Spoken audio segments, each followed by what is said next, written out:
Assalamualaikum warahmatullahi wabarakatuh. Hari ini kita belajar tema 3, subtema 3, pembelajaran 3 dan 4.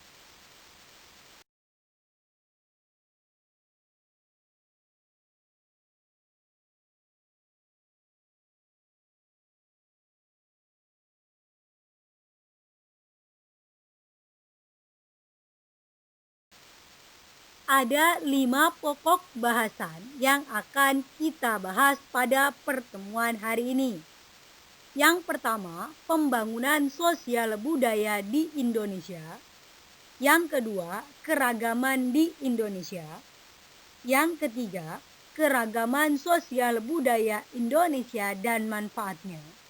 Yang keempat, hal-hal yang dibutuhkan dalam pembuatan iklan.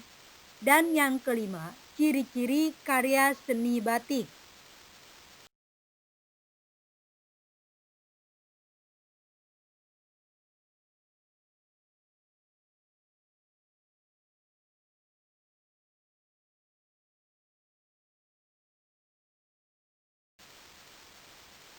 Pembangunan sosial budaya di Indonesia.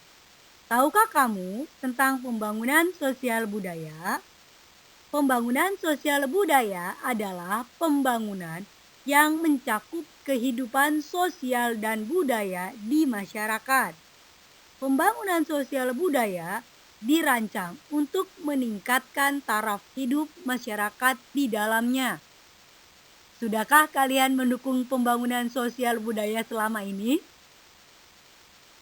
Jika belum, kalian dapat mendukung pembangunan sosial budaya. Dengan cara apa? Dengan cara membeli produk hasil karya budaya daerah-daerah di Indonesia. Ketika kamu membeli hasil produk budaya sendiri, maka kamu telah turut berpartisipasi dalam proses pembangunan sosial budaya. Dengan membeli produk dalam negeri, kita ikut membantu menyejahterakan warga serta usaha kecil di dalam negeri.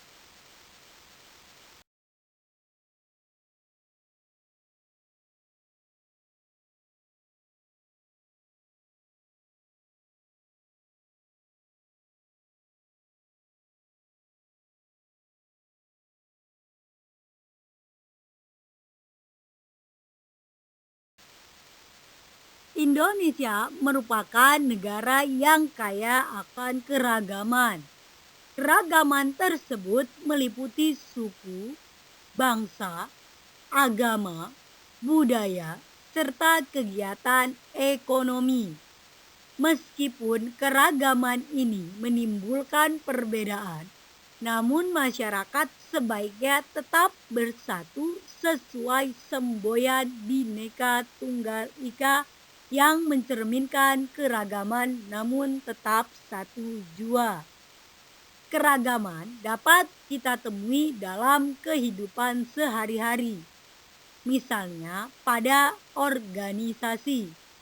Organisasi merupakan suatu pola hubungan antar individu atau anggota yang memiliki tujuan yang sama. Tujuan ini menjadi pemersatu antar anggota karena dilaksanakan dengan semangat kebersamaan. Keragaman antar anggota juga dapat menjadi kekuatan dalam menyelesaikan permasalahan organisasi.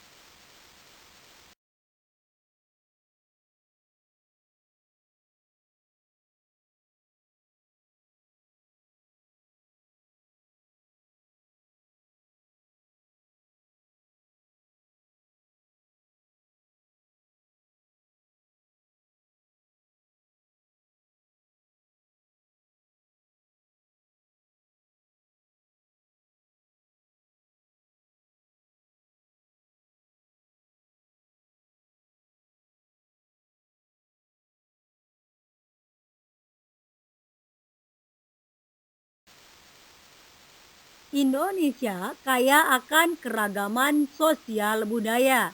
Indonesia terdiri dari berbagai suku bangsa yang memiliki bahasa, rumah adat, pakaian tradisional, senjata tradisional, makanan khas, upacara adat, dan kesenian masing-masing.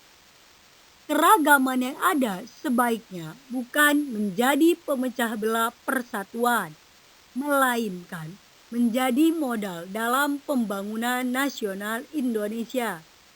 Keragaman di Indonesia tidak menghalangi terjadinya kerjasama dalam masyarakat.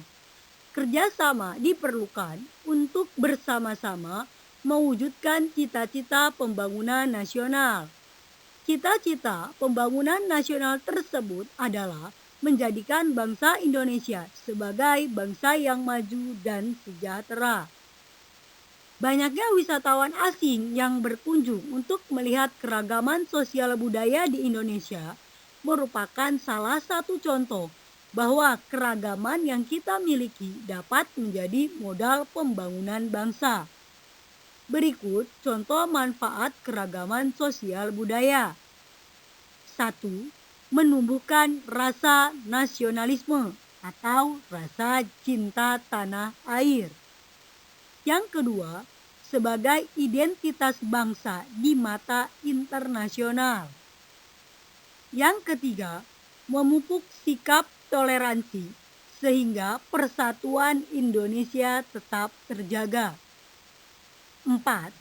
Sebagai ikon pariwisata sehingga menambah pendapatan nasional. 5. Sebagai sumber pengetahuan dunia.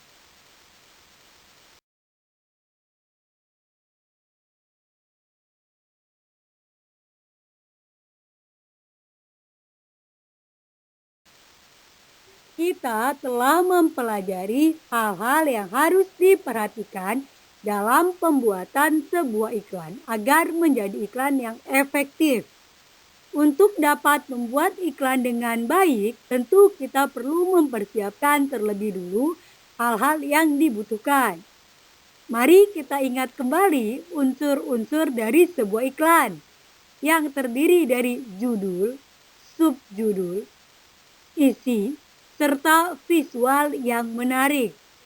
Untuk iklan pada media elektronik, selain mempersiapkan unsur-unsur iklan tersebut, kita juga perlu mempersiapkan naskah dan sketsa gambar berdasarkan naskah yang kita buat.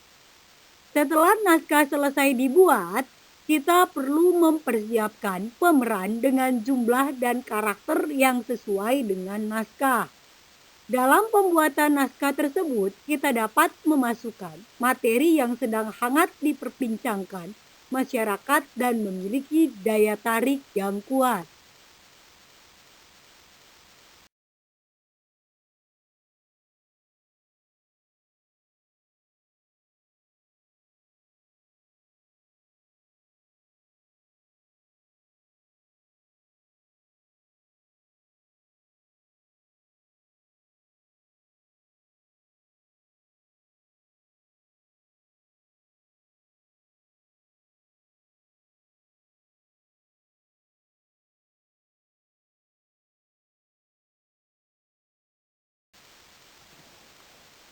Karya seni batik dapat dibedakan menjadi batik tradisional dan batik modern. Setiap jenis batik tersebut memiliki ciri masing-masing. Ciri-ciri batik tradisional. 1. Coraknya memiliki makna simbolis. Umumnya bermotif ular, pagoda, geometris, serta barong. Warna cenderung gelap, misalnya hitam, coklat kehitaman, atau putih. Motif batik merupakan ciri khas daerah asal. Ciri-ciri batik modern. Coraknya tidak memiliki makna simbolik khusus. Umumnya bermotif tumbuhan dan rangkaian bunga. Warna cenderung bebas, misalnya biru, merah, atau ungu. Motif batik bukan merupakan ciri khas dari daerah asal.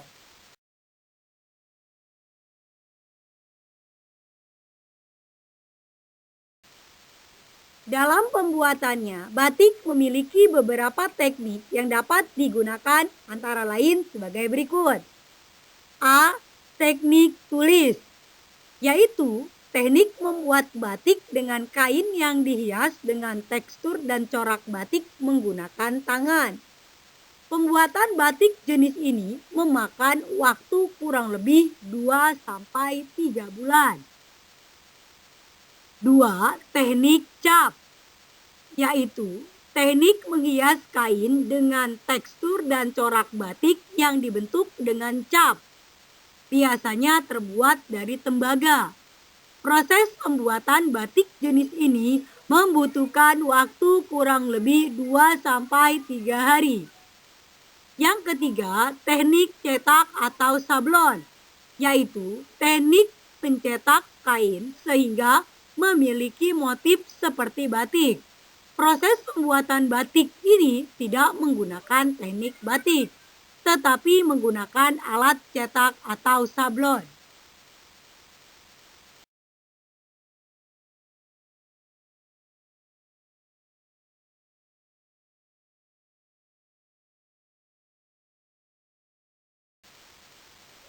Demikian materi untuk pertemuan hari ini. Pada slide terakhir terdapat soal yang harus kalian jawab. Kurang lebihnya Ibu mohon maaf. Terima kasih atas perhatiannya. Wassalamualaikum warahmatullahi wabarakatuh.